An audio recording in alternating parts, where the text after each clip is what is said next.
Selamat siang, Bapak Ibu sekalian. Siang, Pak. Selamat siang. Siang, Pak. Tunggu yang lain hadir.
Sambil menunggu, silakan presensi dulu Bapak Ibu. Mungkin Mbak Sherin boleh di-share presensinya.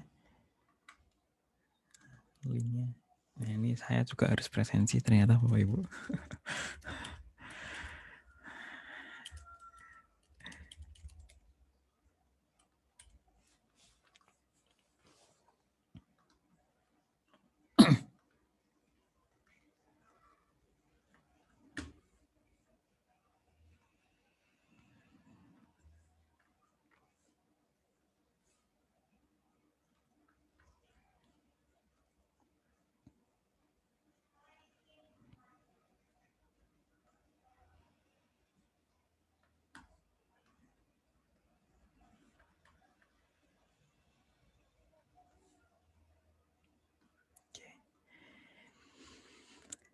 Baiklah, untuk mempersingkat waktu, izinkan saya mulai. Bismillahirrahmanirrahim. Assalamualaikum warahmatullahi wabarakatuh. Waalaikumsalam warahmatullahi wabarakatuh. Waalaikumsalam. Oke, baiklah Bapak Ibu, kita lanjutkan dari yang kemarin ya. Untuk yang sekarang kita ada di pertemuan kedua.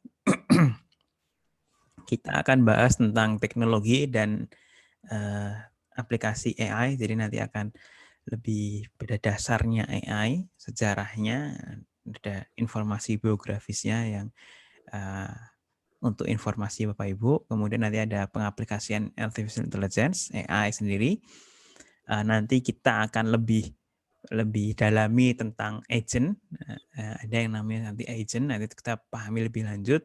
Nah, mungkin nanti kemudian contoh-contoh AI, nah ini Bapak Ibu sekalian bisa pelajari sendiri juga. Nanti kalau misalnya waktunya memang tidak cukup, mungkin nanti 1 jam pertama, mungkin saya coba memaparkan apa yang ada di dalam modul. Coba saya ceritakan sedikit-sedikit, kemudian di setengah jam terakhir, mungkin silahkan kalau misalnya Bapak Ibu mau izin ibadah 5 menit sambil kita tanya-jawab gitu ya. Nanti kita diskusi-diskusi, ada baik terkait materi maupun mungkin yang di luar materi juga boleh. Mohon maaf. Oke, kita lanjutkan dulu. Jadi ini untuk materi sekarang. Ini ada yang cukup menarik di slide ini adalah ini sumber buku kiblatnya orang-orang AI ya Bapak Ibu, itu adalah dari Stuart Russell dan Peter Norvig, yang Artificial Intelligence Modern Approach. Ini sebuah sumber buku yang dipakai hampir dimanapun ya untuk orang buat kelas mata kuliah AI gitu, mata kuliah kecerdasan artifisial, ya pasti ada buku ini sebagai sumber bahasannya. Ini sumber ini dibuat oleh tim dari pusat AI ITB. Jadi di ITB ada pusat AI, ini oleh tim sana dibuatnya. Nah, harapannya akan kita pelajari pada kesempatan siang kali ini.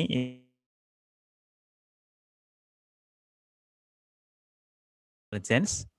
Kemudian kita ada perancangan intelligent agent nanti. Kemudian ada jenis teknologi AI. Jenisnya ada apa saja. Kemudian nanti perkembangannya seperti apa, penerapannya itu seperti apa dan tantangannya. Mungkin nanti yang seperti penerapan dan tantangan. Kalau yang tadi pagi ini ya, tadi pagi belum sampai ke sini, jadi harapannya mungkin Bapak Ibu bisa membaca secara mandiri. Oke, sekarang kita coba kenali. Jadi AI yang sekarang, artificial intelligence sekarang yang lagi hype itu yang mana gitu ya, yang lagi in. Nah itu yang pertama adalah yang image processing. Ini sebenarnya sudah cukup lama ya, image processing atau yang biasa disebut sebagai computer vision. Nah itu sebenarnya mirip-mirip. Itu seperti ini di Facebook ya Bapak Ibu sekalian, itu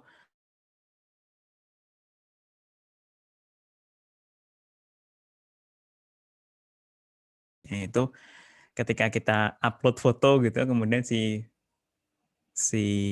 Facebook-nya itu memperlihatkan ini ya, kotak gambar wajah gitu ya, yang kemudian menyarankan ke pesertanya, ke usernya untuk mengetag orang lain ya. Itu juga salah satu artificial intelligence yang sudah diaplikasikan ya oleh tim Facebook dan sudah dari zaman beberapa tahun yang lalu. Dan ini sampai sekarang masih hype ya Bapak Ibu. Ada di CCTV, mungkin Bapak Ibu pernah lihat berita-berita ya di salah satu negara terbesar di dunia, mereka CCTV-nya itu sudah mengenali orang gitu ya. Ini siapa. Itu juga sebuah pengaplikasian AI di image processing. Kemudian yang lagi nge-hype sekarang yang kedua itu adalah speech processing atau speech recognition, bisa disebut sebagai speech recognition, pengenalan suara lewat speech ya. Jadi omongan, perbincangan, bukan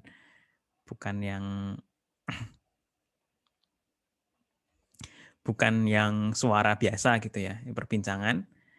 Nah ini contohnya adalah kalau untuk Google itu yang Google Assistant ya, Google Assistant, atau punyanya Apple itu yang Siri, atau punyanya yang sekarang terkenal itu juga punyanya AWS. Aku lupa siapa namanya. Punyanya yang AWS itu ya. Ada juga si Microsoft juga punya Cortana, itu juga beberapa teknologi yang untuk kita mengenali suara, mengenali perbincangan. Dan yang nge-hype terakhir, yang ketiga yang terakhir yang lagi in sekarang itu adalah text processing. Jadi untuk memproses teks. Misalnya kayak di translasi ya, Google Translate gitu. Kalau zaman dulu dengan AI yang mungkin terbatas gitu, ketika kita men-translate dari bahasa Indonesia ke bahasa Inggris, kemudian bahasa Inggrisnya kita baca gitu jadi aneh gitu ya. Oh ini kok kayak gini, harusnya nggak seperti itu. Tapi kan kalau zaman sekarang sudah semakin luwes gitu ya bahasanya, sudah semakin benar. Nah itu memang peningkatan AI di sana. Itu benar-benar text processing yang cukup sulit ya. Itu baru Indonesia Inggris. Kalau misalnya Inggris ke bahasa lainnya gimana? Masing-masing setiap bahasa, masing-masing AI-nya sendiri. Nah itu sudah sangat nge-in sekarang. Nah itu masih menjadi belum selesai gitu ya risetnya. Sekarang masih dikembangkan terus. Ini semua hal ini masih dikembangkan. Nah ini untuk di AI di berbagai negara begitu ya Bapak Ibu. Dia lebih ke AI strategi. Jadi secara negaranya itu sudah ada strategi AI-nya. Nah ini secara global negara-negara besar itu sudah lama mengenal AI dan sudah aware gitu. Nah tapi kalau Indonesia mungkin baru ini ya, kita baru in masalah AI, kemudian ada masalah di sini industri 4.0 gitu ya, baru Indonesia baru melek IT, melek AI, bukan melek IT, melek AI itu baru akhir-akhir ini. Nah ini bahkan dari visi Indonesia sendiri 2045 itu sudah sangat ada gitu, dari bidang prioritas kecerdasan artifisial. Nah ini untuk secara bahasa ya Bapak Ibu, itu bahasa Indonesianya yang baku dari artificial intelligence itu adalah kecerdasan artifisial. Jadi ini sudah sudah baku, sudah dibakukan. Kemudian ini masih baru 2 tahun terakhir lah, 1 tahun 2 tahun terakhir penggunaan kecerdasan artifisial. Sebelumnya itu intelijensia buatan yang bakunya, tapi ini sudah ganti menjadi kecerdasan artifisial. Ini ada beberapa poin prioritas negara Indonesia ya, penggunaan AI sekarang masuk ke layanan kesehatan, masuk ke pendidikan riset ya, selalu ada mobilitas dan kota cerdas, ini smart city. Nah, ini yang cukup menarik juga di Indonesia. Jadi ya, kemarin ya harapannya berita-beritanya yang ibu kota baru kita besok itu sudah smart city juga. Nah, ini belum tahu nanti kayak gimana gitu. Bentuknya seperti apa ini belum tahu. Waktu saya kerja gitu pernah di kantor saya sempat tersentil ya untuk proyek smart city-nya itu. Tapi kebetulan kita belum jadi untuk kami waktu itu belum jadi untuk menjadi planner-nya di sana. Sempat tersentil saja hampir, diajak kerjasama tapi belum jadi. Nah ini kalau AI dibandingkan dengan teknologi yang existing gitu ya, nah itu jobs sekarang, kerjaan itu sudah banyak yang di-replace oleh AI, terutama untuk pekerjaan-pekerjaan yang bersifat repetitif ya. Misalnya contohnya itu di pabrik ketika kita mau mensolder IC gitu ya atau memasang-masangkan itu, nah sekarang dari yang sebelumnya itu harus dipasangkan manual oleh manusia harus ngambil komponen yang mana diputar sesuai dengan kepasannya gitu ya. Nah kemudian baru disolder. Nah sekarang sudah menggunakan robot dan robotnya bisa melihat secara AI ya, ngambil di tempat yang pas, kemudian ditaruh sesuai dengan hadapnya yang pas gitu juga, kemudian ada bahkan sampai menyoldernya juga sampai di tempat yang pas. Itu juga penggunaan AI yang menggunakan AI yang mereplace pekerjaan-pekerjaan orang zaman sekarang gitu ya. Itu menjadi satu alasan orang banyak demo, misalnya nggak mau pengaplikasian AI, nanti saya kerja apa. Tapi ya harapannya memang kita sebagai orang-orang IT itu untuk mempermudah ya, jadi untuk mempermudah proses dan orang-orang jadi bisa berkonsentrasi ke tempat yang memang tidak bisa dilakukan oleh mesin. Ya, harapannya seperti itu. Nah ini di Indonesia ini penggunaan AI itu masih baru-baru ini ya, mungkin baru belasan tahun ini, bahkan di industri-industri baru sekarang yang agak kaget ya dengan AI. Kita harus AI kan gitu. Itu baru akhir-akhir ini. Ya targetnya mereka untuk mereduce cost, increase revenue, bahkan sampai giving added value to product. Misalkan produk ini dibuat oleh AI buat iklan-iklan gitu ya. Itu lagi ngetren-ngetrennya sekarang. Nah, ini sedikit tentang ini penjelasan AI di slide ini sebenarnya agak kurang memahamkan ya. Coba saya skip saja. Zaman sekarang kita ada IoT, jadi teknologi yang menjadi awal dari pengaplikasian AI itu adalah dengan IoT. IoT itu apa? Itu Internet of Things ya. Jadi barang-barang yang awalnya itu belum smart, misalkan contohnya adalah misalkan lampu atau TV. Yang TV yang paling umum ya, TV yang dulu itu cuma analog ya, sekarang sudah smart, sudah terhubung ke internet, bisa mengakses internet. Kemudian bahkan ada smart bulb, itu lampu yang smart di atas, itu sekarang sudah banyak walaupun masih mahal. Itu kita bisa ganti warnanya dengan HP gitu ya, terkoneksi. Itu ini menjadi sumber data kalau sekarang, karena data dari IoT ini akan sangat banyak sekali. Data masuk sensor gitu ya Bapak Ibu, sensor misalkan di pertanian tentang sensor cuaca, sensor cahaya, itu juga sangat banyak.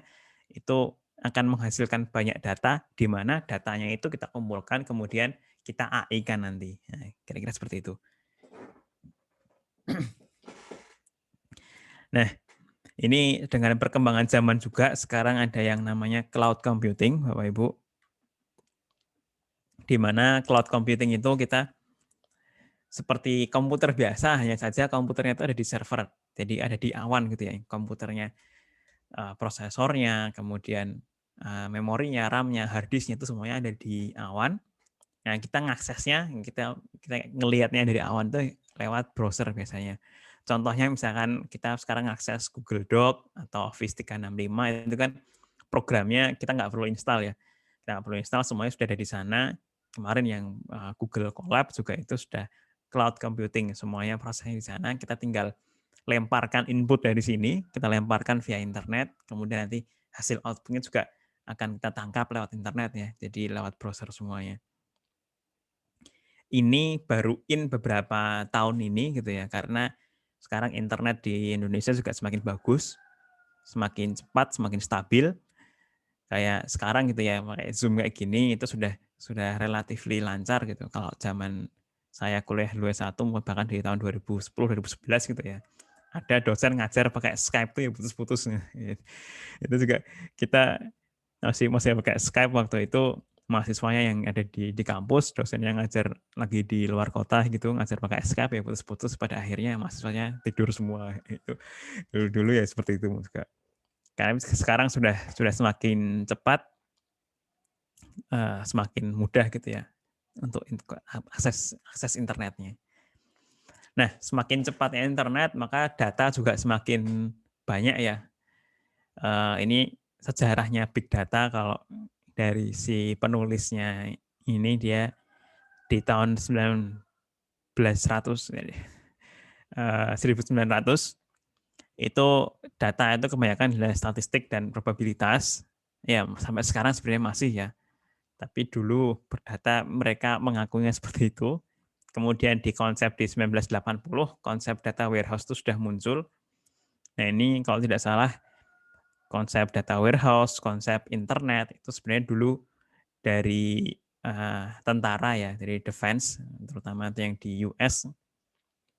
Sebenarnya ini ya teknologi di tentara, tapi kemudian dipublikasikan dan dikomersilkan, makanya kita bisa gunakan ini sekarang.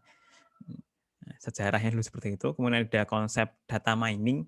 Nah, ini mengambil data, di mana data sekarang, kenapa kok mining gitu ya? Karena memang orang-orang menganggap data itu sekarang adalah minyaknya sekarang. Jadi memang ini yang sangat berharga, yang harus diolah dulu tuh. Kalau minyak kan kita nggak bisa minyak mentah kemudian kita konsumsi, itu kan nggak bisa gitu ya. Ini harus diolah dulu, baru diubah untuk jadi karet lah, jadi bensin lah, gitu kan. Itu setelah olahannya ya, jadi oli. Setelah olahannya baru bisa kita gunakan. Nah, data juga seperti itu, harus kita olah terlebih dahulu agar bisa kita nikmati gitu ya, Bapak Ibu. Kemudian ini di 1990, kemudian di tahun 2000 itu machine learning baru mulai masuk gitu ya. Tapi kalau misalnya dianggap ini AI-nya baru di tahun 2000, ini saya kurang setuju. Jadi karena AI itu sudah cukup lama ya, bahkan AI di tahun 80-an, tahun 50-an itu sudah diinisiatifkan oleh, kalau Bapak Ibu pernah lihat filmnya Alan Turing gitu ya, waktu itu juga walaupun sesimpel itu, dulu itu tuh sudah AI. Nah, itu masuk nggak dianggap gitu ya. Nah, itu juga nggak bisa juga. Makanya sebenarnya AI itu sudah sejak lama, hanya saja yang machine learning-nya itu yang baru memang baru in akhir-akhir ini, tahun 2000-an ya. Karena kenapa kok machine learning-nya baru in gitu ya? Karena machine learning menggunakan data. Dan data baru mulai besar itu ya baru tahun 2000-an. Sebelumnya gimana cari data? Susah ya, waktu dulu cari data orang flash disk saja dulu yang sekecil segini baru 128 mega dulu saya zaman SMP gitu ya, 128 mega flash disk gitu sudah mahalnya 200.000 lebih gitu. Sekarang dengan ukuran yang sama itu sudah berkali-kali lipatnya. Data itu sangat banyak sekali ya. Dan hari ini makanya memang data itu sudah menjadi big data. Nah, ini coba kita kenali ya, apa sih itu big data gitu. Big data itu ada beberapa karakteristiknya Bapak Ibu. Yang pertama yang di bawah sini ya. Ini coba saya sebentar. Annotate spotlight. Jadi di sini itu adalah velocity yang pertama, yaitu kecepatan data yang dihasilkan. Jadi big data itu nambahnya itu cepat banget. Per detik lah, bahkan sampai per detik itu ya. Kayak dari sensor, misalkan dari sensor suhu sebuah ruangan. Ini kan kita ngeceknya per detik. Itu sangat sangat cepat sekali. Karakteristik yang kedua adalah volume atau jumlahnya, besarannya. Nah, ini setelah diakumulasi itu sangat besar sekali. Data dari Twitter yang orang-orang nge-tweet setiap detik ada 1000 tweet misalnya gitu ya. Itu baru setiap detik. Kalau sejam berapa? Jadinya 3 juta sekian tweet. Itu baru sejam. Kalau berapa hari gitu ya. Itu sangat sangat besar sekali. Jadi dari segi volume sangat besar. Karakteristik big data yang ketiga itu adalah variety. Jadi macamnya. Bermacam-macam tuh big data. Mau berupa tulisan, mau berupa gambar, mau berupa video, semua data yang ada gitu ya, mau angka-angka, ya udah itu juga termasuk sebuah big data. Biasanya big data itu yang lebih ke tidak terstruktur. Jadi yang kayak teks gitu ya. Nah, itu tulisan di Twitter itu enggak terstruktur, mana yang verb, mana yang noun, mana yang kata kerja, mana yang kata benda, itu kita nggak tahu gitu ya. Itu tidak terstrukturnya di sana. Kemudian yang keempat itu adalah veracity. Veracity ini benar nggak sih datanya gitu ya, kebenaran datanya. Ya, data yang benar itu yang baru yang benar-benar yang big data. Misalkan data yang tidak benar tuh kayak kalau orang di Twitter gitu ya, cuma ngepost titik aja, titik terus titik post itu kan secara data big data dia nggak ada harganya gitu ya. Kita tidak bisa diartikan ini ngapain orang di titik, nggak jelas gitu ya. Secara random sekali itu tidak pas. Makanya secara kesesuaian dengan fakta dan akurasi itu salah satu pengaruh di big data-nya. Ini big data yang biasanya sudah dibersihkan. Nah, ini yang terakhir adalah value, yaitu ya sedikit sama dengan yang veracity tadi. Mungkin lanjutannya ya. Jadi mengubah data tadi ke value. Jadi dari data yang bermanfaat gitu ya, kemudian kita ubah data tadi, big data tadi, kita jadikan sebuah informasi tambahan baru yang bermanfaat bagi penggunanya. Ini ada ekosistem big data atau seperti ini. Jadi data source sumbernya itu bisa bermacam-macam. Bisa dari ERP, CRM, OLAP, ini lebih ke database ya, database perusahaan seperti itu. Bisa juga dalam bentuk flat file atau file Excel seperti PDF, doc gitu ya. Itu juga terbahas sebagai data sumber big data. Karena masih kebanyakan kalau dulu ya semua proses-proses itu dari Excel, laporan-laporan itu di Excel gitu. Sekarang kita pindahkan ke database. Nah, ini juga yang bersifat online ya, yang diupload. Nah, itu juga semuanya ada banyak. Ada data dari sosial media juga. Ini yang semakin banyak ya di Facebook, di Twitter ada yang gambar berupa suara, musik gitu, ada yang video, itu sangat bermacam-macam. Ini semuanya bisa kita kumpulkan untuk menjadi sebuah sumber big data. Nah, cara pengambilannya itu ada 2 jenis ya. Yang jenis pertama adalah yang menggunakan batch, yang kedua adalah dengan streaming. Batch itu kayak sekumpulan satu waktu, misalkan sejam sekali kita kumpulkan sejam ini kita ambil gitu ya per jam. Tapi kalau streaming itu asal ada data baru itu langsung kita ambil. Jadi streaming itu bisa lebih real time. Tapi ya ada plus minusnya ya Bapak Ibu. Kalau misalkan streaming dia real time tapi si komputer itu kayaknya kasarnya harus mantengin terus tuh, harus on terus gitu. Tapi kalau batch dia mungkin hanya berjalan sejam sekali. Nah, itu ada beberapa dua cara untuk melakukan acquisition. Dan untuk storage, nah ini yang lebih ke penyimpanannya ya di database, di data warehouse, atau bahkan sampai distributed storage. Jadi kita nyimpannya itu apakah di satu komputer saja atau di beberapa komputer atau bahkan di beberapa komputer di beberapa daerah. Ada yang di servernya di Bogor misalkan, kemudian ada server di Jogja, ada server di Gunung Kidul, atau server di mana lagi, itu macam-macam bisa disimpan di berbagai tempat seperti itu. Atau bahkan lokal ya, lokal pun juga bisa. Kemudian setelah kita simpan, kita ambil, kita simpan datanya, big data itu biasanya itu kemudian akan dianalisiskan. Nah ini proses kita sebagai tim data science ya, nanti di data science itu adalah bagian analisisnya dan ada consumption ya, kalau di sini ditulis sebagai consumption. Analisnya itu apa saja? Itu ada statistiknya ya, karena memang statistik masih cukup penting. Kemudian yang di bawah ini adalah yang AI-nya. Jadi udah masuk reasoning, machine learning, NLP, speech vision, itu sudah masuk ke AI. Setelah dilakukan analitik, kemudian kita konsumsi. Nah, ini kita ambil dalam bentuk apakah dalam bentuk laporan atau dalam bentuk dashboard gitu ya. Dan Bapak Ibu biasanya lihat dashboard mobil gitu ya, ada kecepatan dan macam-macam. Nah, itu bisa salah satu kayak kesimpulan gitu ya. Kesimpulan dari data-data yang ada. Nah, ini ada 4 jenis analytics ya, analisis yang ada di dalam data yang saya kira cukup penting untuk diketahui. Yang pertama adalah descriptive analysis.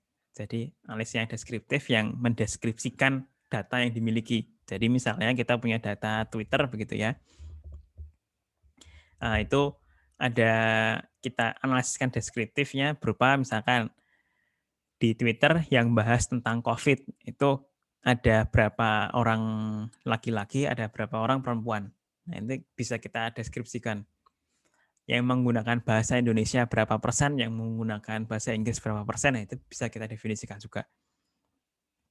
Bisa kita deskripsikan di situ. Nah, itu salah satu kegunaan analisis datanya. Yang kedua itu adalah diagnostik. Jadi kita bisa mendiagnosis.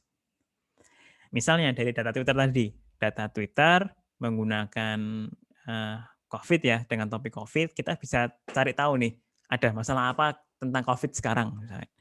Oh, di topik COVID sekarang banyak orang yang bahas tentang Indonesia. Tentang Indonesia dan tentang vaksin. Berarti kita bisa mendiagnosis bahwa ada sesuatu masalah gitu.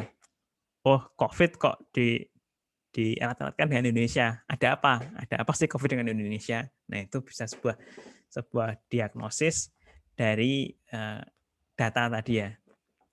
Nah, kemudian yang ketiga, itu kita bisa memprediksi untuk kegunaan proyeksi dan kita memprediksi hasil masa depan nih. Jadi, oke, kalau misalkan sekarang lagi rame nih, lagi rame-ramenya bahas COVID nih, lagi naik gitu ya.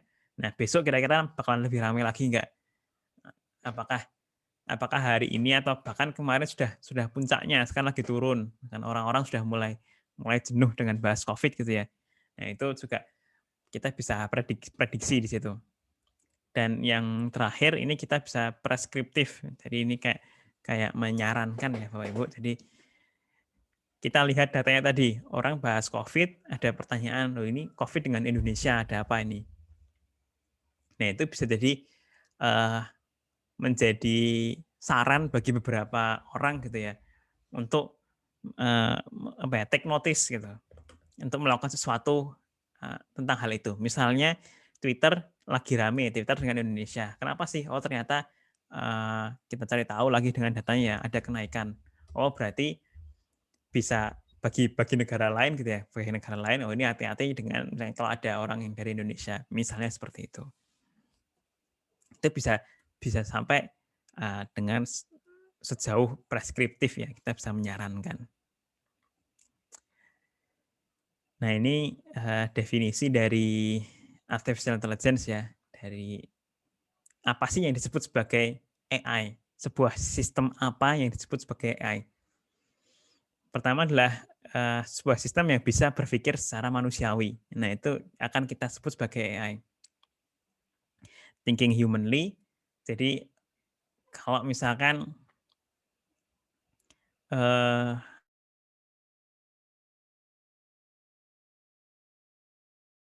sesuai algoritmanya ya, tapi dia bisa berpikir seperti berpikir seperti seorang manusia. Nah, itu jadi dianggap sebagai artificial intelligence. Kemudian juga ada yang acting humanly. Jadi berlagak ya. Tadi kalau thinking kan dia berpikir gitu. Kalau acting dia berlagak seperti manusia. Ini contohnya seperti sebuah chatbot gitu ya Bapak Ibu. Kalau chatbot, kalau jawaban komputer dan jawaban manusia itu kan kita bisa bedakan gitu ya. Kalau kemarin dulu itu jelas bedakan. Kalau komputer ya jawabnya gitu-gitu aja. Tapi kalau manusia ada variasinya. Nah, AI itu sebenarnya lebih meniru ke manusianya. Jadi sebisa mungkin kita tiru ada variasinya. Misalkan ditambah dengan selamat pagi Bapak atau selamat pagi Ibu gitu ya. Kalau komputer biasanya tidak ada seperti itu langsung. Oke, silahkan hubungi apa misalkan seperti itu gitu. Itu untuk chatbot. Nah, untuk bagian sini sebenarnya apakah muncul pertanyaan ya, apakah AI itu hanya ke manusia gitu? Nah, pada dasarnya sih sebenarnya enggak. Jadi AI itu ya memang utamanya kita meniru manusia, benar gitu ya. Kita meniru manusia, tapi aslinya kita lebih ke bio-inspired atau terinspirasi dari makhluk biologisnya gitu ya. Dari makhluk biologis bahkan sampai hewan-hewan. Karena ada algoritma-algoritma AI yang kita meniru perilakunya semut. Ada namanya ant swarm algorithm, itu juga ada. Ada yang kita meniru cara evolusi makhluk, evolusi gen. Jadi ada yang namanya algoritma genetika. Nah, itu kita meniru bagaimana sebuah gen itu mereka berevolusi, mereka mencari, nah itu kita tiru, kemudian kita buat AI-nya, kita buat sebagai sistem AI. Itu yang dari sisi yang di kiri ya, kemudian yang di kanan itu adalah secara rasional. Ini dari segi rasionalnya, berpikir dan bertingkah rasional. Nah, ini bisa mungkin kita contohkan ya. Ini kalau yang thinking humanly dan acting humanly ya seperti kalau nyetir gitu kan, itu kita kanan kirinya juga secara manusiawinya hanya sedikit-sedikit, itu nggak mungkin ya langsung belok kanan, nekuk kanan gitu, itu juga nggak bisa ya. Nah, ini kalau yang thinking rationally-nya itu seperti contohnya kayak melihat manusia gitu ya secara rasional. Oh, ini yang kita anggap sebagai manusia itu yang ini, yang patung itu bukan ya gitu ya. Itu pemikiran secara rasionalnya. Dan bahkan acting secara rasional. Misalnya kayak di sini. Ini kayak di Google Map ya, Bapak Ibu. Jadi di map itu kalau secara rasional manusia kan pengennya cepat gitu ya. Kita tidak terlalu peduli dengan jarak, misalnya ya saya pengennya cepat sampai. Nah, itu maka si sistem harus bisa berpikir seperti itu. Memberikan opsi untuk ya udah agak muter gini, tapi ternyata kita prediksi untuk lebih cepat daripada yang lewat sini karena ini nantinya lebih macet. Misalkan seperti itu. Nah, itulah adalah definisi dari AI. Mungkin sementara sampai situ dulu untuk AI. Nah, ini saya lanjutkan ke agent. Dan ini terkait dengan tugas harian Bapak Ibu untuk yang hari ini ya, Bapak Ibu. Jadi hari ini tugasnya adalah Bapak Ibu untuk merancang sebuah agent. Nah, ini saya beritahu terlebih dahulu. Bapak Ibu untuk merancang sebuah agent dengan beberapa seperti ini, merancang piece-nya, PAS-nya. Oke, sekarang coba saya jelaskan dulu apa sih itu agent, nah, dan apa masing-masing yang ada di sini. Agent itu simpelnya adalah AI dalam sebuah sistem gitu ya. Sebuah AI dalam sebuah sistem, karena AI dia hanya bisa berupa bagian-bagian kecil dari sebuah sistem itu bisa. Tapi kalau agent, intelligent agent itu adalah AI as a whole system, sebagai sistem keseluruhan. Jadi ya udah kita kayak punya sistem keseluruhan gitu. Ini semuanya pakai AI gitu ya. kita bungkus dia menggunakan AI, ya, ini kita sebut sebagai agent. Paling mudahnya sih agent seperti robot ya Bapak Ibu. Jadi ada beberapa aspek yang mungkin kita coba pahami. Yang pertama adalah agent itu dia bisa, si agent ini, si sistem ini tadi, dia itu bisa menghitung performance. Ini kalau contohnya adalah sebuah mobil pintar ya Bapak Ibu. Misalkan sebuah mobil yang dia bisa self driving. Maka P yang pertama dari PIS itu adalah performance measurement, pengukuran performance ya. Apakah aksi yang dilakukan oleh si agen ini sudah bagus atau belum? Apakah si agen ini sudah berjalan baik atau belum? Nah, kalau mobil itu contohnya adalah apakah sudah aman, apakah sudah cepat atau belum, misalkan apakah dia melanggar aturan atau tidak, misalnya dia lurus garis atau mungkin dia melebihi garis atau enggak. Ini adalah performance measurement. Bagaimana kita menghitung performance-nya. Ini ada juga tentang kenyamanan penumpang. Jadi apakah ke gas rem gitu kan nggak nyaman gitu ya. Nah, ini performance-nya juga perlu diperhitungkan tentang kenyamanan penumpangnya. Nah, kemudian yang kedua, jadi aspek kedua dari intelligent agent ini adalah environment. Jadi lingkungan sekitar. Kalau mobil ini lingkungannya itu ya yang melihat di sekitarnya adalah jalanannya, kemudian rambu-rambu lalu lintas, lampu merah, lampu hijau atau garisnya di jalan itu ya. Kemudian ada kendaraan lainnya juga, sebelah kanan, motor di kanan, motor di kiri, motor di depan, motor di belakang, kayak gitu. Itu juga ada tentang penumpangnya. Jadi misalkan yang nyetirnya ada penumpangnya ada 3, penumpangnya ada 4. Nah, itu juga menjadi sebuah lingkungan di sekitar dari agent-nya tadi. Kalau agent-nya ini yang contohnya tadi mobil pintar tadi. Yang ketiga itu adalah aktuator. Jadi ini yang memberikan action-nya. Jadi alat yang memberikan action-nya. Contohnya kalau mobil itu ya kemudinya, setirnya ya, setir kanan kirinya, kemudian ada gas remnya. Nah, itu yang memberikan aksi terhadap mobilnya. Kalau gas ya dia maju, kalau rem ya dia berhenti gitu. Ada klakson juga yang memberikan suara. Itu adalah aktuatornya yang memberikan aksinya. Nah, yang terakhir dari agent itu adalah sensor. Nah, ini yang menangkap. Jadi ini inputnya. Jadi nanti ada kameranya, ada sonar atau radar gitu ya, dari data-data yang masuk, ada speedometer, ada GPS, ini yang masuk. Nah, proses ini dari keempat ini itu seperti muter ya. Jadi sebenarnya kayak muter. Di mana agent ini itu adalah performance-nya. Jadi agent ini adalah perhitungan performance-nya. Ini action-nya, ini environment-nya, ini aktuatornya, kemudian percept-nya adalah sensornya. Cara kerjanya agent adalah dari si agent ini, dia pengen mempelajari environment-nya lebih dahulu. Kita lihat dulu tuh, lingkungan tuh kondisinya seperti apa. Maka dilihatnya adalah menggunakan dengan sensornya. Dilihat dengan kamera misalkan di mobilnya tadi.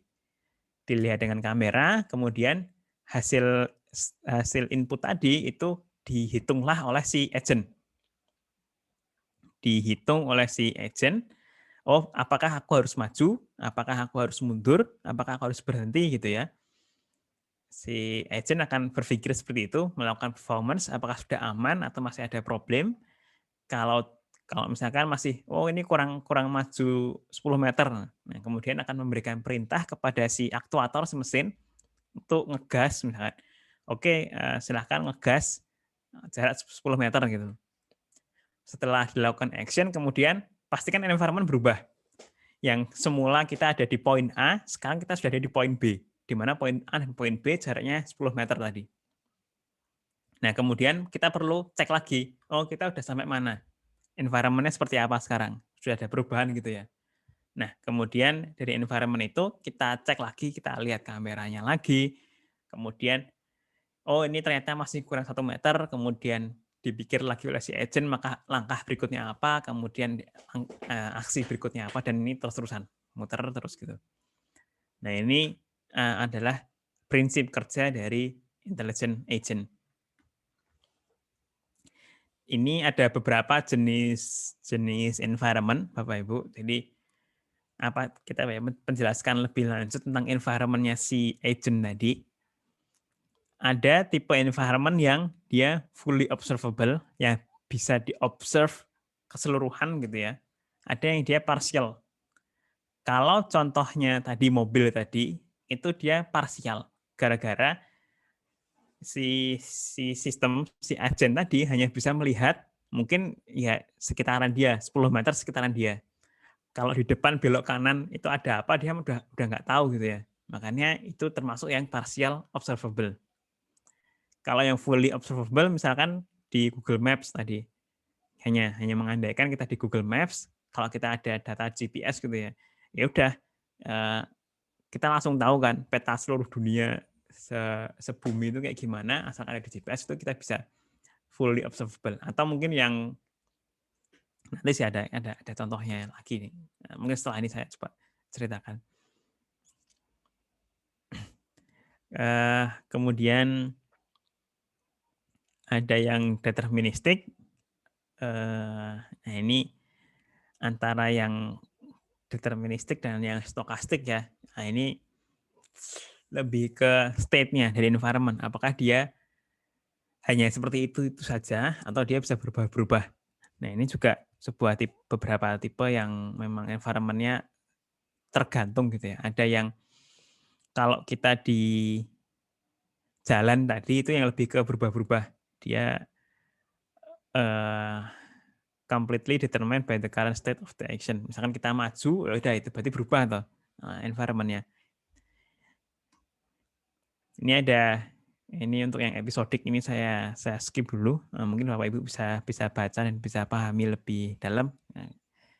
Karena untuk saya sendiri sebenarnya nggak terlalu paham ya. Kalau mau menjelaskan juga coba menjelaskan dari tadi juga agak kurang paham ya. Karena contohnya juga nanti nggak memperlihatkan dengan baik. Ini tadi ada yang statik, ada yang dinamik dari environment, ada yang statiknya gitu-gitu terus, ada yang dinamik misalkan environment-nya adalah cuaca. Nah, cuaca itu kan sangat berubah ya. Nah, belum tentu juga perubahannya juga nggak tentu. Ada yang discrete, ada yang continuous. Misalkan environment-nya ya kita hanya bisa belok kanan kiri, maju mundur itu yang discrete gitu ya.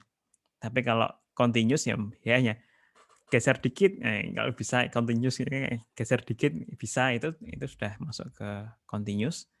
Ada yang dia berupa single agent, misalkan dia hanya berdiri sendiri, atau yang multi agent. Misalnya kalau mobil tadi gitu ya, itu kan pemainnya banyak, ada mobil 1, mobil 2, mobil 3, mobil 4. Nah, itu termasuk multi agent. Di dalam environment yang sama ya Bapak Ibu. Jadi misalkan satu environment dia hanya ada satu agent, ya dia single agent. Nah, ini contohnya ya. Contohnya ini kalau catur, bandingkan dengan catur tadi, itu kan environment-nya itu fully observable. Ya udah, tempat mainnya si environment itu ya cuman sekotak. Jumlah kotak catur kan sama semua ya, kita nggak nambah, nggak kurang gitu. Kemudian dia deterministik. Ya dia juga nanti kalau agent mau jalan tuh ya jelas kotak satu ke kotak sebelahnya. Nah, itu dari si step-nya jelas gitu loh. Kalau cuman geser dikit malah itu kan nggak dianggap. Nah, ini kalau episodik ini masih saya juga agak kurang paham ya. Tapi coba kita skip dulu. Yang masalah statik atau dinamisnya, ini perbedaannya antara menggunakan jam atau enggak ya. Karena dia penggunaan jam, dia agak kaku tuh, agak statik. Karena ada kecepatannya juga. Jadi harus cepat gitu ya si pemainnya gitu. Tapi kalau yang chess biasa nggak ada waktunya, ya dia bebas saja. Maka dianggap statik nih kalau secara contoh. Ini menggunakan discrete juga, jadi jelas ya kalau nanti ada langkah-langkahnya ya. Kuda itu ya jalannya L, itu sudah sangat jelas, dan mau melangkah ya jelas ya, 1 langkah 2 langkah itu sangat jelas sekali. Apakah dia single agent? Ya dia bukan, karena catur kita lawan ya. Jadi kita nggak bisa main catur sendirian. Gitu. Catur kita harus minimal berdua. Walaupun dengan komputer ya, itu komputernya kita anggap satu orang, itu kita harus dua agent, jadi multi agent. Nah ini kalau yang taxi driving ini semuanya no ya. Ini kayak kita tadi mobil tidak fully observable karena hanya lihat sekitar, tidak deterministik karena berganti-ganti gitu ya, tidak statik. Mobil lewat kitanya diem, tapi mobil lain lewat gitu kan sudah bikin nggak tidak statik ya. Kemudian ada discrete, ini juga tidak yang continuous. Nah, kita mau belok geser sedikit itu bisa, geser 1 derajat, setengah derajat, kita nggak sadar gitu juga sangat bisa ya. Apakah single agent? Nah, ini sangat tidak single agent untuk taxi driving karena banyak mobil-mobil yang lainnya. Itu terkait contoh di agent ya, Bapak Ibu. Nah, ini sedikit tambahan terkait jenisnya AI. Ini sudah lewat dari agent ya, ini sudah beda terkait jenis AI. Itu ada yang menarik. AI yang sekarang itu dibagi menjadi secara cakupan ya, dibagi menjadi 2, yaitu yang narrow atau yang general. Nah, yang narrow itu yang ya satu sistem AI dia hanya bisa mengerjakan satu jenis tugas. Misalnya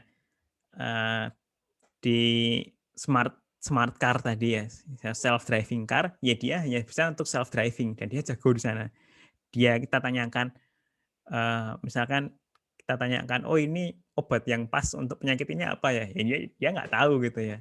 Berbeda dengan manusia yang memang ketika ditanyakan dia bisa nyetir, kan? Bapak Ibu bisa nyetir mobil, bisa nyetir motor. Kemudian kita tanyakan tentang oh saya pusing ya, ini kira-kira minum obat apa? Bapak Ibu biasanya bisa menjawab, oh ya udah antara tidur dulu aja atau udah minum paracetamol misalkan. Nah itu bisa menjawab. Tapi kalau yang narrow ini dia tidak bisa. Nah yang kedua inilah yang benar-benar seperti goal utama dari orang research AI ya. Nah, kayak goal yang idealnya sekali, yaitu artificial general intelligence. Yang ini benar-benar menyerupai manusia ya, seperti yang saya bilang tadi. Ditanyain nyetir bisa, ditanyain obat bisa, ditanyain makanan bisa, apakah masak bisa, semua gitu. Tapi ini kembali lagi ini adalah seperti ideal ya. Bahkan manusia yang bisa semuanya juga nggak ada gitu. Ini sangat sulit sekali.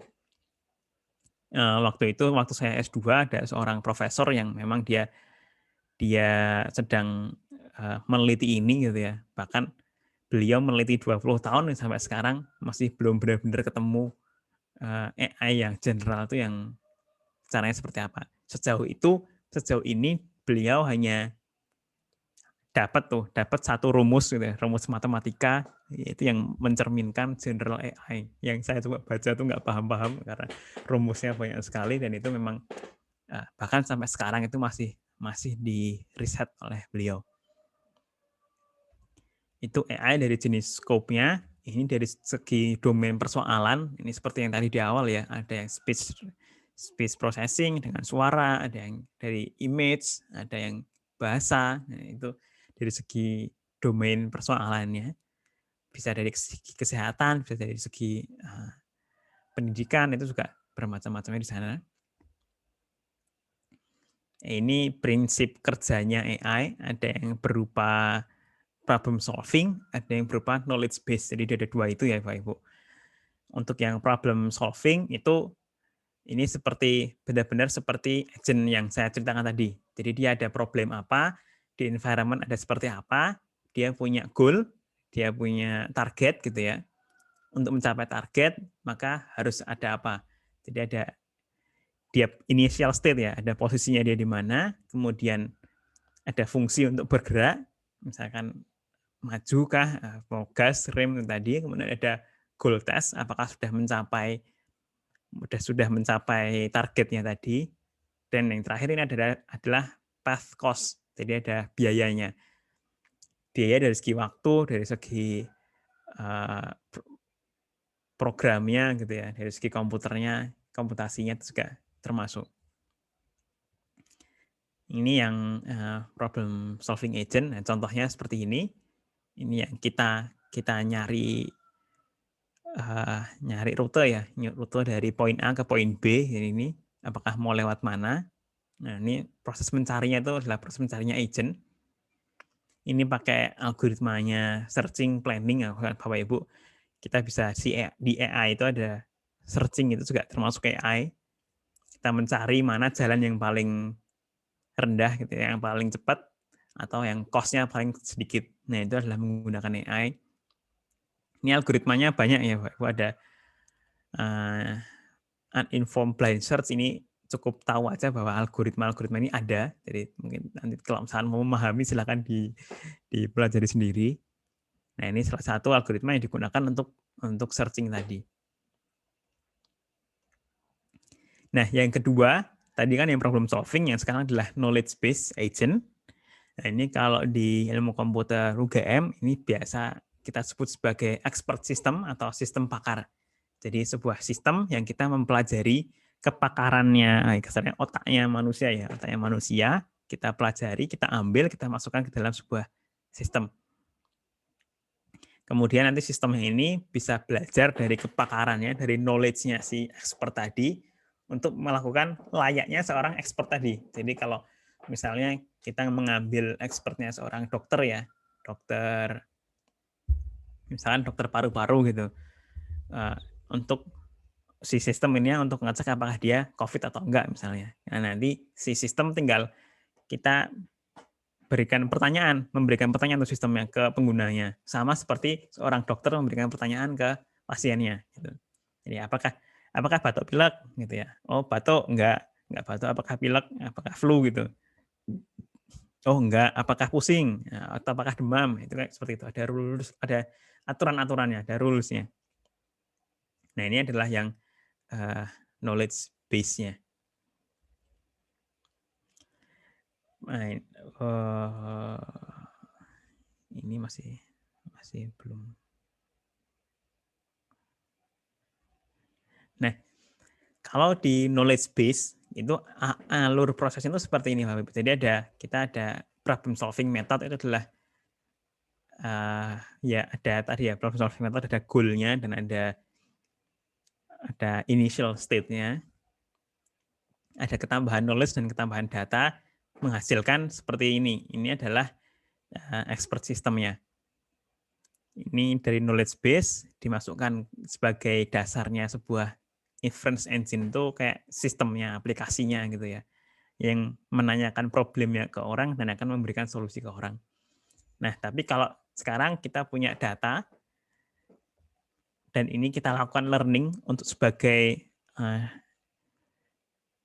pembelajarannya si knowledge base, itu kita masukkan ke knowledge base. Inilah yang dinamakan sebagai machine learning.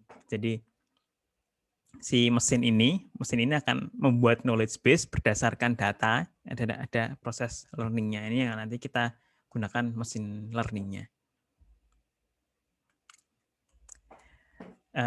Mungkin sampai sini dulu saya coba jelaskan tentang KPIs-nya. Nah, ini coba saya jelaskan tentang sebenarnya materinya saya cukupkan sekian karena sudah mungkin hampir setengah jam lagi.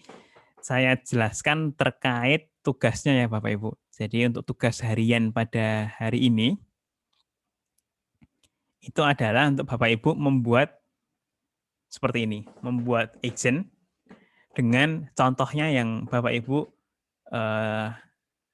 buat sendiri. Maksudnya masing-masing silahkan pilih contoh tertentu untuk ditentukan apakah sebuah agent itu performance measurement-nya apa, bagaimana caranya dia melakukan performance measurement.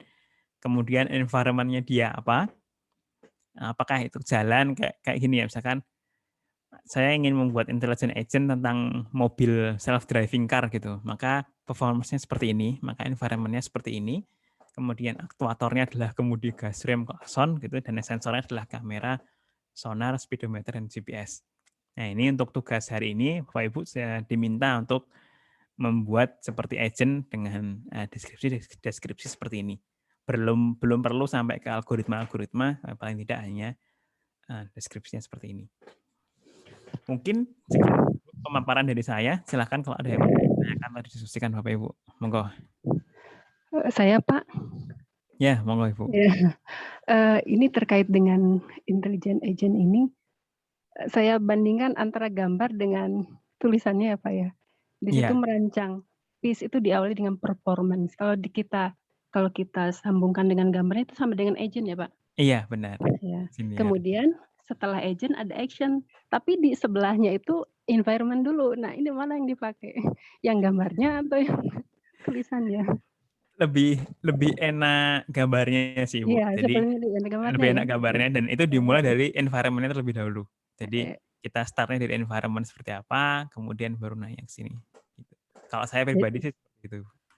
jadi apa namanya kalau kita nanti merancang sebuah model mau apa sebagai intelligent agent, jadi yang harus kita lakukan adalah pengukuran dulu atau apanya dulu, dimulai dari agent atau tadi Bapak bilang dari environment atau dari Sebenarnya bebas Ibu. Jadi kalau dari apa ya? Mau dimulai dari mana, tinggal enaknya dari mana. Dari Ibu mau pola pikirnya sih seperti apa gitu ya. Terkadang untuk agent tertentu, misalkan tergantung contohnya juga. Saya pengen kalau di kelas sebelumnya ya, saya pengen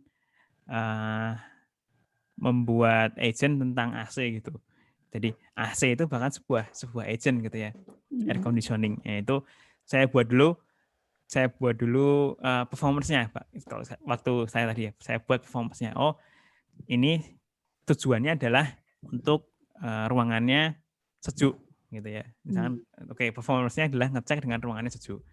Kemudian bahkan nggak harus urut ya Ibu ya, mundur. Nah, aku tahu saya si AC-nya itu taunya dia sejuk gimana caranya. Oh, dengan sebuah sensor suhu misalkan. Maka ya udah sensornya sensor suhu. Nah, itu saya bebaskan terserah Ibu. Nggak harus yang urut. Itu bisa mana yang lebih masuk akal di pikiran kita saja. Jadi ini sebenarnya terserah kita mulainya dari mana. Jadi bukan Ya. semacam siklus ya. Iya, bisa terserah karena ini muter kan ya Bu ya. Iya, karena itu jadi saya terbiasa berpikir apa ya menerangkan siklus development system itu kan dimulai dari urutannya jelas gitu. Jadi kalau dimulai di mana ya harus dari situ gitu Pak. Ya, ini untuk ini bisa di mana saja ya Bu. Tapi memang urutannya seperti ini ya, agent, action, environment atau kemudian percept atau performance, environment, actuator, sensor. Lebih kayak yang ini. Kalau secara urutan prosesnya agent bekerja itu di sini. Oke, lebih ke gambarnya ya. Ya, lebih ke gambarnya, Ya. benar. Terima kasih Pak penjelasannya. Sama-sama Bu Peti. Monggo, Mas. Aduh, Pak. Aduh, namanya nggak muncul.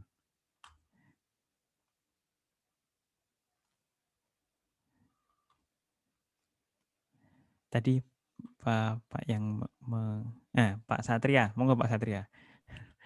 Terima kasih Mas Zikri. Izin tanya Mas. Monggo, Halo Mas. Silakan.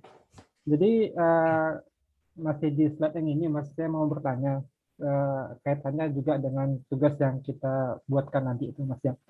Jadi kan kalau berdasarkan penjelasan Mas Zikri tadi itu tentang agent ya. Agent itu adalah AI dalam sebuah sistem gitu kan.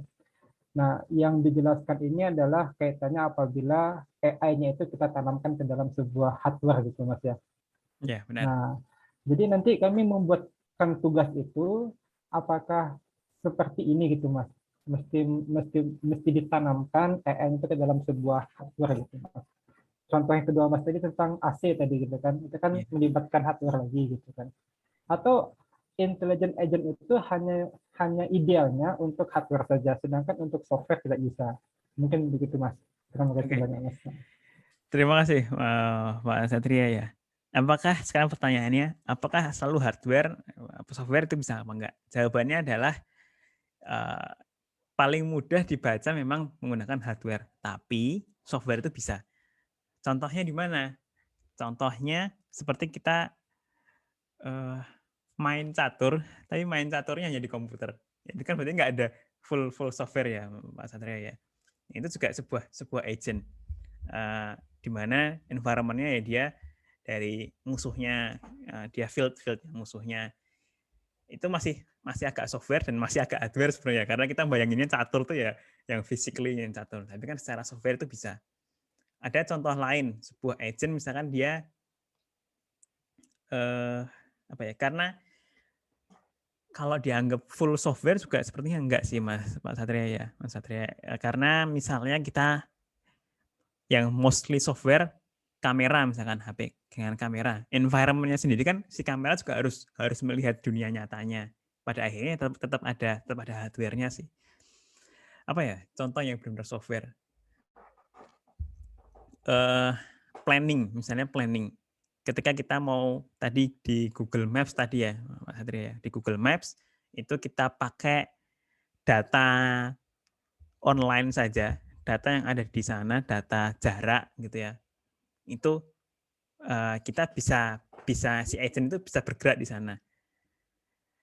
Datanya, map-nya itu pun juga bukan yang selalu map-nya yang map secara benar ya, map secara di bumi misalkan gitu. Kalau itu kita anggap kita bikin sendiri, dunia virtual misalkan, terus kemudian kita map di sana, kita lakukan agent sebagai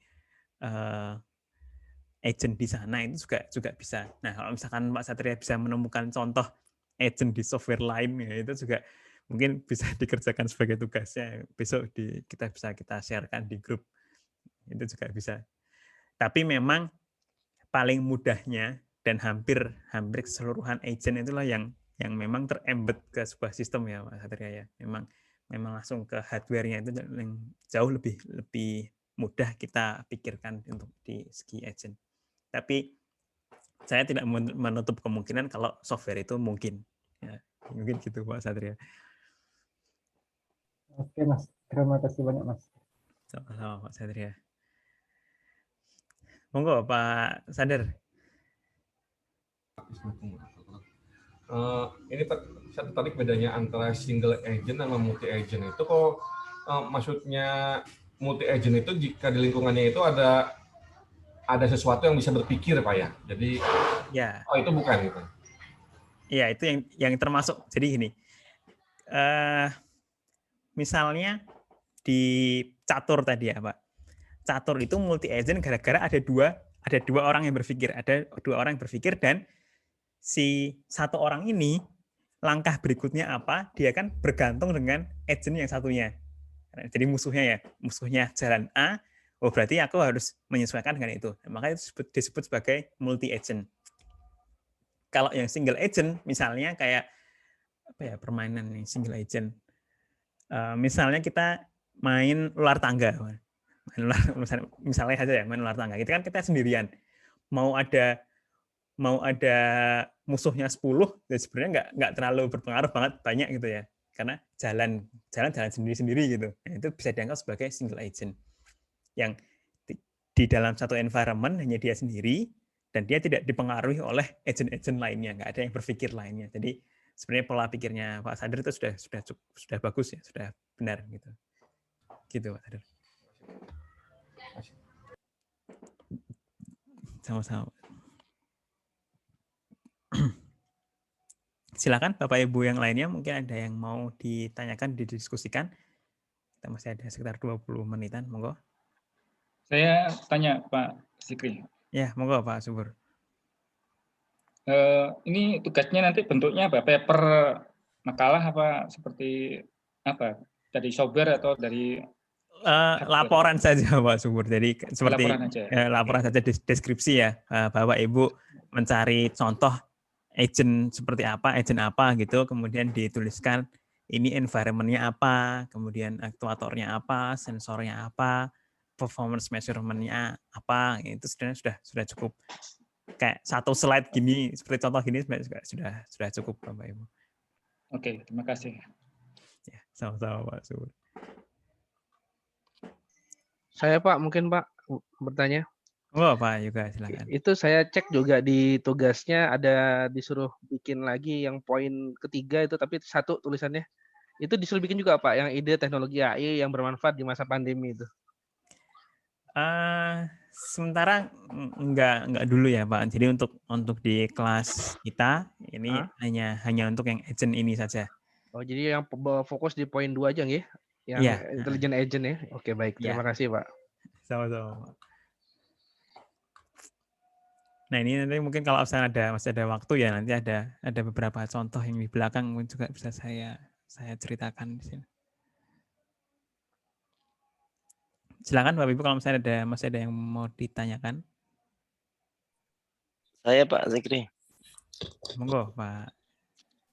Oh iya Pak, ini Pak, baru-baru ini saya lagi ngembangin software. Softwarenya itu adalah meramalkan data COVID menggunakan beberapa metode statistik. Yeah. Katakanlah misalnya metode A, B, dan 4 metode ini, 4 metode A, B, C, D. Nah, pada saat saya masukin data, software yang saya kembangin itu otomatis mencari metode yang ramalan errornya kecil. Apakah itu termasuk bagian dari AI Pak ya? Jadi otomatis memilih metode yang tepat. Ya,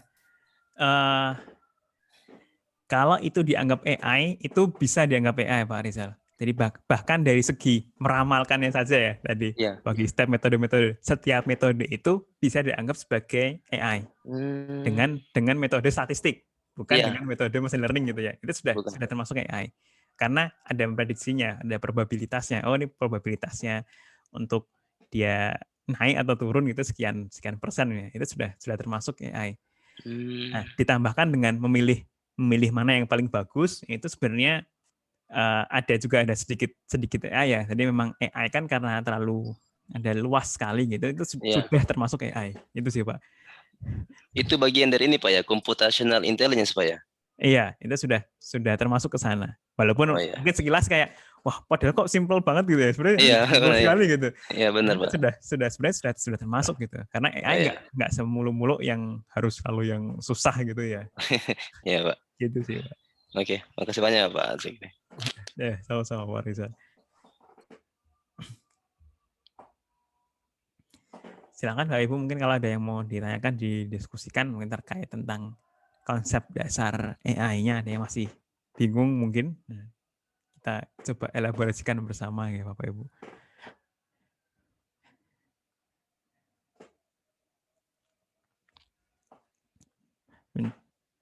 Sambil menunggu ya, saya coba cerita juga di perkembangan teknologi AI yang sekarang. Nah, ini dari IBM ini membuat sebuah AI yang sangat terkenal dulu, namanya Deep Blue. Nah, itu main catur, kemudian sekarang ada AlphaGo yang akhir-akhir ini untuk di main Go. Nah, itu jauh lebih susah. Soalnya makin kesini makin keren ya, AI bisa memecahkan masalah yang banyak. Monggo Pak Aryan, ada pertanyaan apa? Ya Pak Ziki, terima kasih Pak Ziki. Ini Pak Ziki pertanyaan saya. Tadi saya juga dengar masuk ya. Maksud saya, gambaran saya yang saya tangkap kalau agent ini, intelligent agent, main di as a whole system ya, as a all system. Jadi main di hardware kalau nggak di software. Kepikiran juga di software juga di level-level itu gitu loh.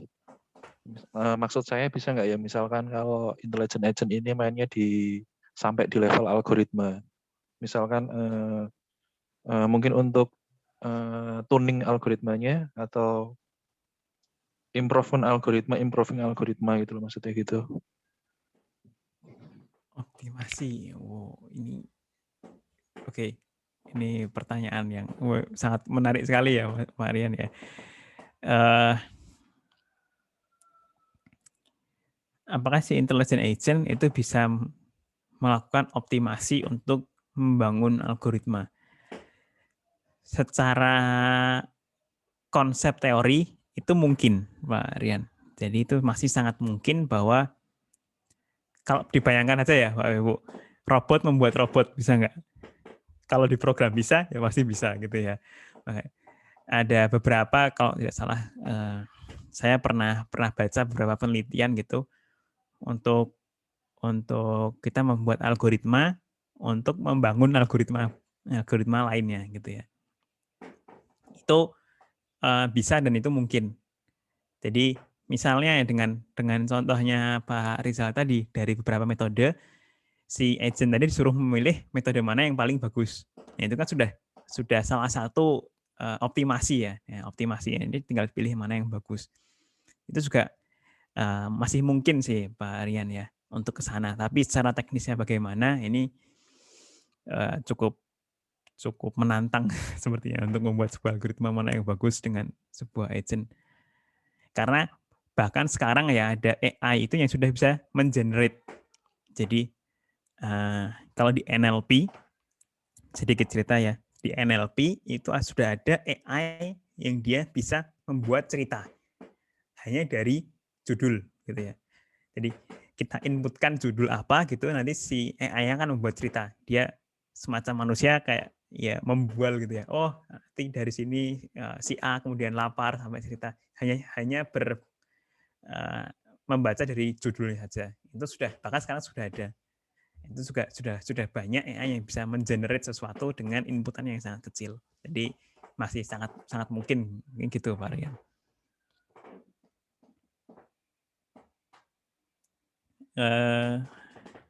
Bu Titin, monggo kalau mau bertanya silakan. Baik, terima kasih atas waktunya. Assalamualaikum warahmatullahi wabarakatuh. Waalaikumsalam warahmatullahi wabarakatuh. Saya melanjutkan dari pernyataan Pak Rizal Bakri nih, Pak Zikri. Ya, monggo, pasti. Saya sekilas mendengar Pak Zikri menyatakan bahwa software yang terbangun itu adalah AI, agent ya, intelligent agent. Sedangkan dari yang bahasan Pak Zikri tadi bahwa intelligent agent itu harus ada, saya nggak tahu apakah harus ada 4 atau boleh salah satunya yang kita buat itu ada di sana gitu. Apakah ada di sisi performance, environment, actuator, ataupun sensor gitu. Jadi dari software tadi saya belum lihat itu keempat-empatnya ada di sana, atau mungkin saya belum paham ya, apakah di software yang terbangun itu ada performance-nya, environment, actuator, ataupun sensor gitu. Atau mungkin intelligent agent ini boleh memenuhi hanya 3 kriteria begitu Pak Zikri. Mungkin bisa dijelaskan lebih lanjut. Terima kasih. Terima kasih Bu Titin, ini pertanyaan yang sangat bagus ya. Jadi begini Bu, kita agak mundur sedikit ya. Jadi kita bedakan, dan ini perlu dibedakan antara AI dan intelligent agent. Itu dua entitas yang berbeda. Jadi artificial intelligence sendiri itu entitas yang berbeda dari agent. Agent itu hanya sebagian dari di dalamnya AI tadi. Misalkan ini ada keseluruhan AI, di sini ada intelligent agent. Kemudian nanti di sini ada machine learning, di sini ada searching, di sini ada planning dan macam-macam. Nah, itu ada banyaknya. Jadi ketika sebuah sistem itu dianggap sebagai sistem AI, apakah dia agent? Belum tentu gitu ya. Tapi ketika dia sebuah agent, apakah dia AI? Ya, dia AI. Nah, jadi memang agent itu ada di bagian di dalamnya AI. Oke, sekarang apakah ketika sebuah algoritma kayak sebuah algoritma yang mudah saja, searching, mencari data agar lebih cepat. Itu kan kita hanya mencari ya. Jadi hanya mencari dari kamus gitu, aku pengen mencari kata apa, kemudian translasinya ke Prancis misalkan kata apa gitu ya. Hanya mencari itu pun itu sudah ada algoritma sendiri, algoritma AI-nya. Dan itu sudah dianggap sebagai AI. Ya, seperti dari yang Pak Rizal tadi, hanya untuk memprediksi. Saya hanya ingin memprediksi, saya punya data nih, data time series. Misalkan hari ini dolar itu berapa rupiah, besok berapa, kemudian 2 hari yang lalu berapa rupiah, 3 hari yang lalu berapa rupiah, time series gitu ya. Nah, saya ingin memprediksi besok harga dolar berapa. Bahkan untuk memprediksi itu pun saja, itu pun sudah AI. Tapi apakah dia agent? Karena bukan ya. Itu kita prediksi itu nggak agent sama sekali, mana environment-nya, mana aktuatornya, nggak ada aktuatornya sama sekali gitu ya, nggak gerak, nggak apa itu, karena kita hanya berupa prediksi. Tapi prediksi itu pun sudah AI. Jadi itu sebuah entitas yang berbeda kayak Bu Titin ya. Jadi antara agent dan yang AI itu berbeda. Kalau AI itu memang dia bisa lebih kecil. Lebih kecil tadi prediksinya itu aja itu sudah termasuk AI. Tapi si agent ini memang kalau mau dianggap sebagai agent, maka dia harus ada piece-nya tadi. Harus ada environment-nya, harus ada aktuatornya, harus ada sensornya, harus ada performance measurement-nya. Ketika 4 ini ada, oke, maka dia adalah sebuah agent. Apakah dia AI? Iya, dia AI. Gitu ya. Oke, sistem besar yang memang ada macam-macam gitu ya, itu kita bisa anggap sebagai sistem AI. Kayak di sini contohnya misalkan AlphaGo atau yang Deep Blue itu kan memang dia kan inputnya tertentu, kemudian itu apakah secara keseluruhan sistem kita bisa sebut sebagai AI? Bisa, tapi apakah dia sebuah agent? Belum tentu. Kira-kira seperti itu sih, Bu Titin. Jadi kalau saya bisa nyimpulkan bahwa agent itu harus memenuhi 4 kriteria tadi ya, Pak ya? Ya, benar, Bu. Terima kasih. Itu khusus untuk agent, tapi berbeda dengan AI. Kalau AI tidak harus yang tadi, karena itu berbeda. Silakan, Mas Zikri, lanjut Mas Zikri. Seru nih diskusinya Mas ya. Terkait dengan software yang tadi kan di dalamnya ada algoritma memilih metode yang terbaik. Ya tentu indikatornya adalah yang paling kecil nilai errornya. Apakah algoritma memilih metode terbaik itu bukan merupakan agen ya?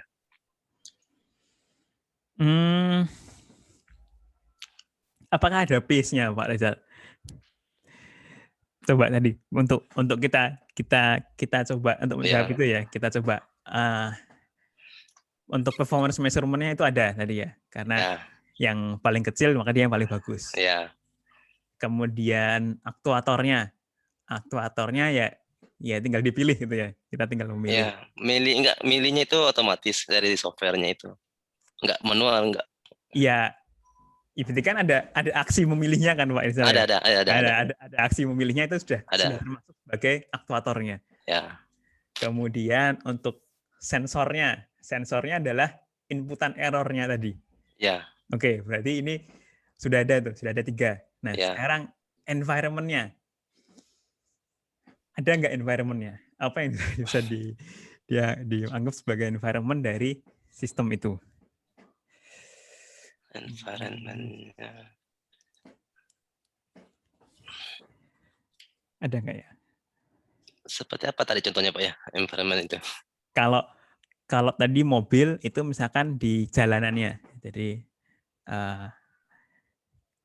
jalannya rambu-rambunya di sistem tadi,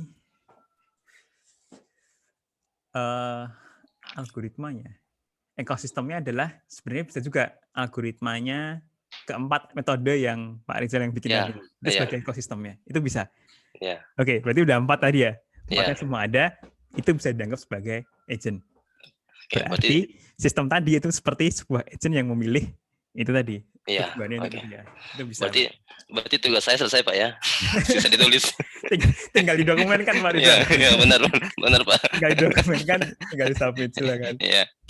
Makasih Mas Zikri. Sama-sama Pak Rizal. Silakan Bapak Ibu yang lainnya.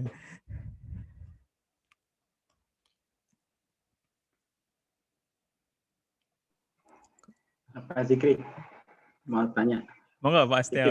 Sebenarnya terkait dengan terminologi agent, berarti multi agent system itu bagian dari AI juga ya Pak?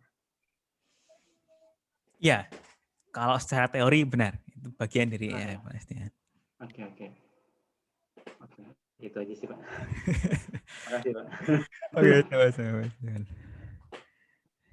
Bisa dijelaskan lagi nggak yang environment untuk yang program tadi Pak Zikri? Gimana dia ekosistemnya adalah 4 metode tadi gitu ya? Yang disebut environment-nya yang mana ya? Oke, environment-nya itu kayak berarti kalau dari algoritma tadi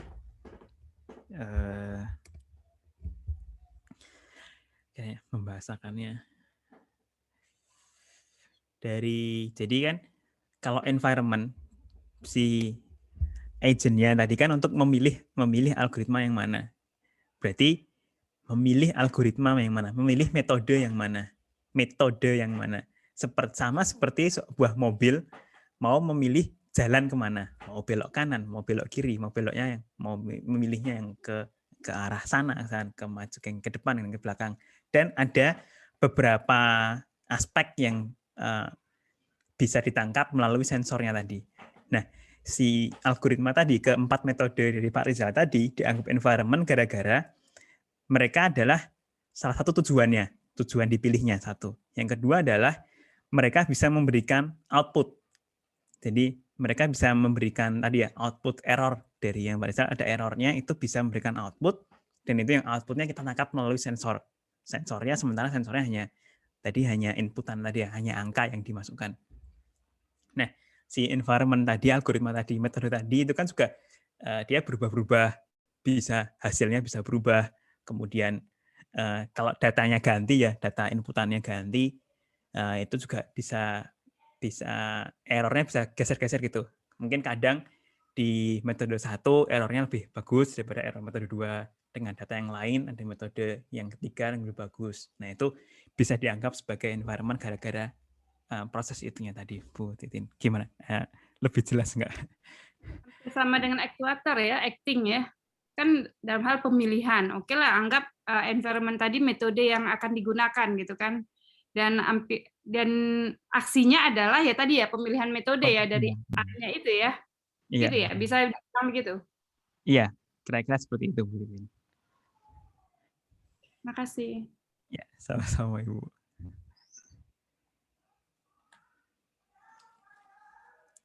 Silakan Bapak Ibu, mungkin kalau ada yang mau didiskusikan, ditanyakan. Izin bertanya Pak Dikri. Monggo Pak. Mohon maaf kameranya. Ya. Itu Pak, mungkin kalau yang lebih simpel, lebih sederhana kayak sistem prediksi untuk kelulusan mahasiswa Pak misalkan. Oke. Nah ini kan pakai salah satu algoritma juga. Nah kemudian di sini untuk PIS-nya tadi, performance environment-nya, aktuatornya, itu mungkin hampir sama dengan sistemnya yang dibuat Pak Rizal tadi Pak ya, mungkin bisa dideskripsikan lebih lanjut gitu ya Pak ya. Iya, benar Pak. Jadi bisa dijelaskan lebih lanjutnya performance-nya itu bagaimana, apa sih yang di sistem sistem apa tadi? Kayak prediksi kelulusan mahasiswa di dalam satu sistem akademik misalkan Pak. Oh iya iya.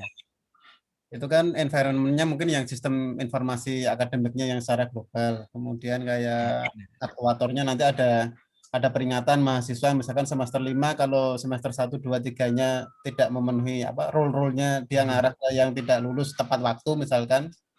Nah, nanti ada warning-nya di semester 5 gitu, Pak. Iya, benar. Bisa dijelaskan seperti itu, Pak Roni. Bisa masuk ke salah satu agent juga ya, Pak ini. Agent juga ya, Pak ini ya. Iya, bisa. Asal 4 tadi dipenuhi ya, Pak ya, dari PIS-nya. Perlu dipahami kayak sensornya apa. Nah ini ya tinggal perlu dielaborasikan lagi sih, tinggal diartikannya tadi ya, itu yang mana. Sepertinya bisa itu untuk jadi PIS. Maksudnya tidak harus ada hardware-nya yang secara fisik kayak sensor-sensor. Iya, benar Pak. Deteksi itu enggak harus seperti itu ya Pak ya maksudnya ya. Iya, nggak harus. Nah, sensornya hanya berupa input itu sudah sensor ya Pak. Ya, Pak. Ada datanya. Terima kasih Pak. Sama-sama Pak Rodi. Ya, monggo Bapak Ibu, kalau ada yang mau ditanyakan lagi. Nih, saya sambil scroll down slide-nya. Nah, ini sebuah gambaran deep learning ya. Nah, ini besok akan lebih paham ya Bapak Ibu di pertemuan selanjutnya. Ini apa sih kok lingkaran-lingkaran di garis-garis cacing-cacingnya ini besok akan lebih paham lagi ini maksudnya seperti apa. Nah, ini yang sedikit coba saya ceritakan sedikit salah persepsi ya Bapak Ibu. Tadi kan sudah dibahas bahwa hal sesimpel itu adalah AI gitu. Tapi beberapa orang ada yang beranggapan bahwa yang seperti inilah yang dianggap sebagai AI. Hanya deep learning, yang AI itu hanya deep learning saja gitu ya. Tapi padahal bukan.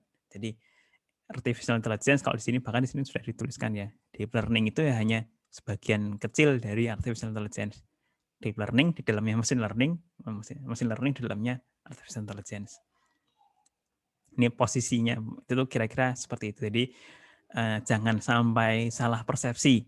Dan apa ya, kalau saya pernah kemarin ada bikin slide tentang AI, pengenalan AI ke masyarakat gitu ya, itu jangan takut AI gitu. AI bukan yang robot bisa membunuh manusia kemudian kita punah gitu, enggak ya.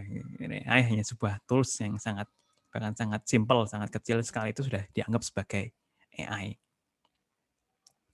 Ini penerapannya ya. Ini ada pakai masker atau enggak, itu juga sudah bisa sekarang. Ini prosesnya agak banyak ini. Ini untuk ngecek ya, ini apakah Computer vision ya Pak ya? Ya, ini lebih ke computer vision. Untuk ngecek. Nah, ini untuk mengukur jarak sosial, jarak orang antar orang ya, untuk mengukur jarak. Ini juga ada perhitungannya cukup banyak. Ini ada proses pengenalan. Kalau yang di sini ini pengenalan ya, recognition. Jadi, detection. Pertama mukanya deteksi ada nggak sih deteksinya. Kemudian dideteksi lagi apakah menggunakan masker atau tidak. Nah ini ada yang namanya detection. Ada juga yang namanya recognition. Ya, kayak ada yang dua jargon AI yang agak berbeda, di mana recognition itu sudah mengenali. Maksudnya mengenali, misalkan ini tidak semerta-merta, dia lebih kompleks ya kalau mengenali. Maka dia langsung, oh ini ternyata Pak Jokowi misalkan, oh ini ternyata Mas Untung, entah siapa itu ya. Oh ternyata ini Pak siapa gitu. Itu sudah rekognisi. Itu masih cukup sulit sekarang karena datanya banyak. Ya, masalah recognition nih gitu ya. Face recognition ini tuh siapa? Kayak kita secara manusia itu kita sudah paham ya. Oh kalau nanti mukanya yang kayak gini itu siapa? Mukanya kayak gini itu siapa? Itu kita sudah mudah, otak tuh gampang gitu ya. Tapi kalau di komputer itu agak susah. Ini contoh-contoh yang lainnya juga. Nah ini juga salah satu scanning. Kemudian kita ambil tulisannya. Dari misalkan kita foto ini, kemudian kita ambil, oh ini namanya siapa, kemudian tempat tanggal lahirnya berapa, tinggal foto KTP langsung ketemu. Itu juga salah satu penerapan AI-nya. Nah, ini voice recording. Nah, kalau misalkan ada beberapa fitur ya yang menarik juga, mungkin di laptop Bapak Ibu sekalian juga pernah, mungkin ada di Word juga, namanya dictation. Jadi daripada Bapak Ibu ngetik di Word, kita tinggal ngomong, terutama bahasa Inggris ya. Nah, nanti langsung tulisannya akan kerekam, langsung ketulis. Itu juga itu ada namanya teknologi speech to text. Nah, itu juga AI. Itu cukup umum ya, sudah agak lama orang taunya ya speech to text, itu bahkan ada AI di belakangnya sebenarnya. Ini analytics ya, untuk menganalisa. Ini tantangannya ya, sedikit cerita tentang tantangannya tentang AI sekarang. Ini adalah regulasi yang pertama, jadi aturannya, etikanya. Ini ngaruh juga dengan yang privacy ya. Sekarang kita butuh data banyak. Data banyak itu data yang sesuai etik enggak?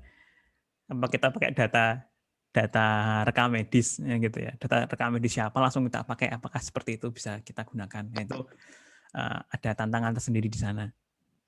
Privacy, sekarang kita pakai datanya orang lain gitu. Apakah AI itu private enggak sih? Kok kita pakai data orang banyak gitu ya? Data semua orang kita pakai, itu sebuah masalah sendiri. Bahkan ada satu topik S3 sendiri ya Pak Ibu, saya pernah ketemu, pernah nyari gitu tentang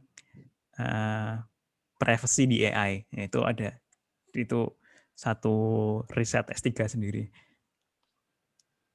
Dan ada yang masalah trust juga, masalah kalau di machine learning ya, mungkin di deep learning itu ada kok tiba-tiba si sistem merekomendasikan saya untuk tes COVID misalkan gitu ya. Kok tiba-tiba kayak gitu? Kasarnya kalau orang Indonesia, loh siapa kamu? Kasar gitu ya. Itu ada permasalahan sendiri. Si AI harus bisa menjelaskan, oh kamu dianggap COVID, kamu harus tes PCR gara-gara apa. Itu juga harus sebuah tantangan tersendiri. Ada namanya explainable AI, jadi AI yang bisa dijelaskan. Itu juga sebuah topik riset yang berat sendiri juga itu. Nah, terakhir ini yang sepertinya ditekankan oleh di pemerintahan sekarang ya, adalah kurangnya talenta AI di Indonesia, terutama di Indonesia. Jadi masih sangat dikembangkan sekali gitu ya. Ini sedikit teaser juga di UGM, kita lagi usahakan bahkan sampai ada program studi sendiri untuk kecerdasan artifisial. Karena sekarang juga sangat in sekali ya, dan itu sangat banyak sekali. Ini talenta ini sangat diperlukan sekarang. Karena demand sudah naik nih sekarang. Demand sudah naik, perusahaan-perusahaan sudah melek gitu ya, sudah tahu kita butuh AI, pemerintah juga butuh, tapi talentanya kurang. Itu sih dari sementara itu ya. Nah, ini hanya lebih di tugas harian nomor 2 saja. Kemudian untuk tugas akhir ya sudah didiskusikan di grup sepertinya. Nah, itu untuk yang minggu ini dikosongkan terlebih dahulu. Nanti untuk yang minggu-minggu berikutnya seperti apa tugas akhirnya nanti akan dikomunikasikan lebih lanjut melalui Telegram ya Bapak Ibu. Jadi kalau ada perubahan, ada apa, nanti sekalian kita bisa diskusikan di sana. Nah, nanti juga saya diskusikan terutama di tim intinya di internal di UGM untuk seperti apa nanti tugas akhirnya. Ini kira-kira begitu Bapak Ibu. Masih ada mungkin yang mau ditanyakan? Nah, kita waktunya sudah pas ya. Sudah. Saya minta penegasan boleh Pak? Silakan. Ini maaf kepada yang lain karena mungkin saya pingin konfirmasi aja saya ya mungkin faktor U juga kadang-kadang nerima sesuatu juga lambat masuknya, mudah lupanya gitu ya. Enggak, saya ingin menegaskan aja. Jadi artificial intelligence dengan intelligent agent itu lebih luas artificial intelligence. Benar ya? Benar. Berarti intelligent agent itu adalah bagian dari artificial intelligence ya Pak ya? Benar sekali Bu. Boleh saya berarti gini, maksudnya tadi ada yang menanyakan tadi katanya tentang perkiraan gitu ya. Perkiraan itu bisa masuk ke dalam artificial intelligence. Tapi tidak ke dalam intelligent agent atau gimana tuh? Iya, benar. Jadi untuk prediksi itu dianggap sebagai AI, iya, bagian dari AI, tapi bukan sebuah agent. Jadi syarat minimum kita katakan itu sebuah AI itu apa ya? Ya, ini pertanyaan bagus Bu. Berarti ya, kalau misalkan syarat sebagai agent kita sudah jelas tadi ada PIS itu oke, kita anggap sebagai agent. Sekarang apa yang dianggap sebagai AI? Nah, ini agak susah dijawab sih, agak abu-abu ya, karena kalau secara teori gitu apa saja, jadi usaha dari komputer, usaha dari sebuah perhitungan, sebuah kalkulasi, kita meniru manusia, meniru cara pola pikir biologinya manusia, itu kita anggap sebagai AI. Memprediksi itu mirip seperti cara kerjanya manusia berpikir ya Pak Ibu. Kita secara normal mungkin sudah terbiasa, kita ketemu data, misalkan data COVID nih, waduh hari ini naik 500, kemudian besok naik 1000, kemudian besok lagi naik 1000, naik 2000. Kita sudah secara langsung matematis secara manusia, oh berarti besoknya naik lagi nih 2 kali lipat 4000. Itu sudah memprediksi seperti itu. Nah, proses seperti manusia inilah yang bisa dianggap sebagai AI.